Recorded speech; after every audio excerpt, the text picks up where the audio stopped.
네, 뉴스 분석 함께할 네 분 소개하겠습니다.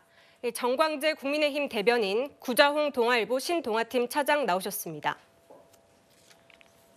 네, 강성필 민주당 국민소통위 부위원장, 장현주 민주당 법률위원회 부위원장 함께합니다. 어서 오세요.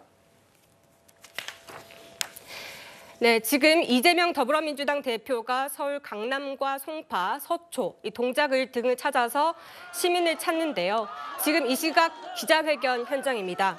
오늘 오전 잠실 새마을 전통시장 방문을 한 뒤에 지금 이 시각 잠실에서 기자회견을 하고 있는 모습인데 지금 이 송파 후보들과 함께 용해인 비례정당 후보까지 인사를 하고 있는 모습입니다.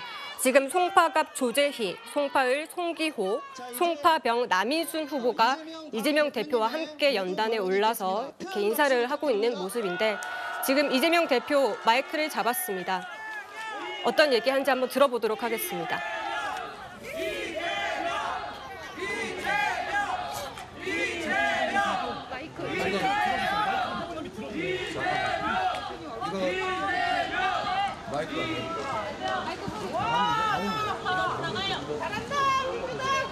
네, 마이크가 지금 안 나오는 모양입니다.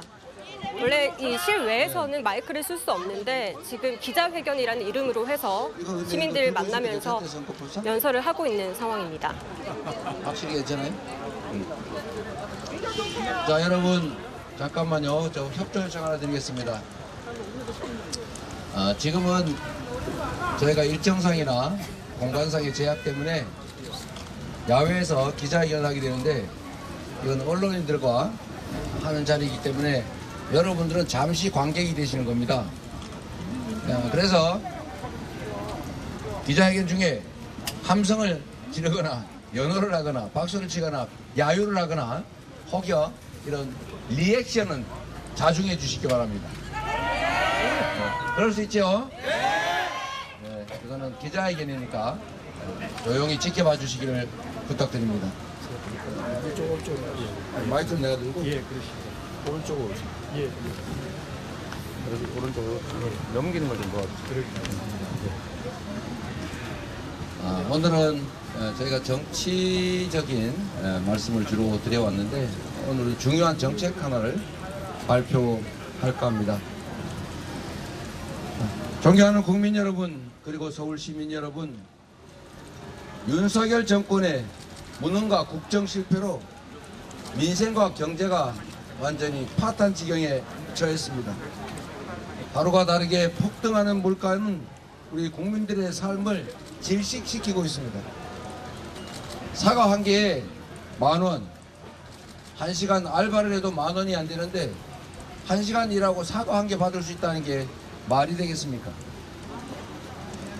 감귤값은 작년보다 155% 올랐다고 합니다. 15% 올려도 힘든 판인데 155%가 올랐다고 하니 얼마나 힘들겠습니까? 배추는 이미 금추가 됐고 감자 가격이 세계에서 가장 비싸다고 합니다. 대통령이 사는 세상에서는 대파가 한 단에 875원 하는 모양이지만 구자홍 차장님, 네. 지금 저희가 잠시 이 지역구 현장에 다녀왔는데요. 보통 지금 앞서 이재명 대표가 여러 현장을 방문하면서 굉장히 발언 수위가 높았는데 네. 지금은 비교적 이 정책, 특히 고물가 대책을 발표하겠다면서 이 정책 이슈에 집중하는 모습이거든요. 네. 왜 그렇다고 보십니까? 일단 지금 본격적인 선거운동은 28일부터입니다. 이제 네. 후보 등록을 마쳤기 때문에 이 선관위가 후보들의 어떤 이 플랜카드라든지 아니면 이제 그 선거 공보물을 준비해서 게재를 한 시점부터 선거운동을 할 수 있기 때문에 오늘까지는 이제 공식 선거운동을 할 수가 없습니다. 그러다 보니까 이제 기자회견이라는 형식을 빌어서 저렇게 얘기를 하고 있는데요. 이재명 대표의 그 의도는 명확해 보입니다. 서민 물가가 너무 많이 올라서 국민들이 고통을 받고 있으니 그 책임이 윤석열 정부에 있는 거 아니냐. 그러니까 정권 심판을 하기 위해서는 이번 총선에 여당보다는 야당의 표를 모아달라. 이런 얘기를 하기 위해서 이 서민 물가를 화두로 꺼낸 것으로 보여집니다. 지금 기자회견 하고 있는 장소가 이 서울 송파인데요. 이 송파는 그 잘 알려져 있다시피 한강 벨트에 속해 있는 굉장히 이번 총선의 원내 제1당을 가를 중요 요충지입니다. 이곳에서 서민 물가 그리고 정권 심판론을 거론함으로써 이번 총선을 거대 야당 심판이 아니라 정권 심판으로 치르도록 하겠다. 이런 의도를 오늘 서민 물가를 거론함으로써 분명히 했다. 이렇게 볼 수 있을 것 같습니다. 알겠습니다. 강성필 위원장님, 그런데 사실 지난 총선에서도 송파에서는 이 송파병을 제외하고는 국민의힘에 내줬던 지역이거든요. 그러다 보니까 이 보수 표심을 좀 의식해서 발언 수위는 좀 조절한 것으로 보이기도 하거든요.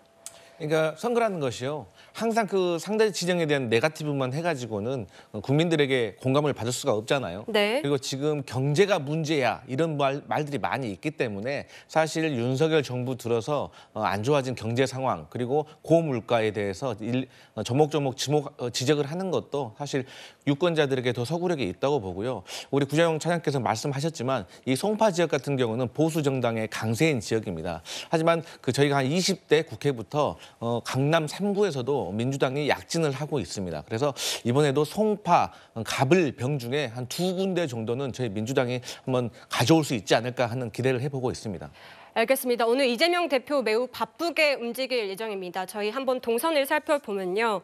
지금 이 송파에서 이 오후에는 강남, 그리고 서초, 서울 고속버스 터미널을 방문할 예정이고요. 이어서 한강벨트인 동작구와 영등포까지 방문을 할 예정입니다. 지금 이 주말이면요, 보통 대변인님 굉장히 많은 시민들을 만날 수 있기 때문에 지역을 고를 때 굉장히 신경을 많이 쓸 텐데 왜 이번 주말에 서울 험지, 강남을 골랐다고 보십니까? 일단 이번 선거가 초박빙으로 진행될 것이라는 여론조사 결과가 많습니다. 특히 서울 지역이 그렇죠. 그러니까 이 서울 지역 같은 경우에는 해당 지역에 살더라도 경제활동을 외부에서 하는 곳이 사람들이 많기 때문에 이런 분들을 가장 많이 만날 수 있는 기간이 저는 주말이라고 생각합니다. 저도 네. 선거운동 할 때 그런 일정들 고려해서 유권자들을 만나기도 했었는데 지금 송파 말씀하신 것처럼 우리 당이 이 우위를 그래도 상대적으로 보이고 있는 곳이긴 하지만 승리를 완전히 자신할 수는 없는 것이고 민주당 입장에서는 열심히 추격하면 추가 의석을 가져올 수 있기 때문에 훨씬 더 전략적인 관점에서 중요하다고 생각할 겁니다. 근데 저는 이재명 대표가 이렇게 여러 지역을 많이 다니는 것보다 해당 지역에 가서 해당 지역에 맞는 적확한 메시지를 내는 게 중요하다고 생각하거든요. 어제 의정부 가서 경기 분도되면 강원 서도 된다. 강원 서도로 전락할 것이다. 이런 메시지를 냈는데 그 지역 정서와 완전히 동떨어진 메시지를 내는 게 민주당 당대표로서 이재명 대표가 가서 그 지역 유권자들에게 해당 후보를 찍어달라고 할 때 적확한 표현이냐. 이런 부분들은 아마 상당히 많은 고민을 해야 될 거라고 생각합니다.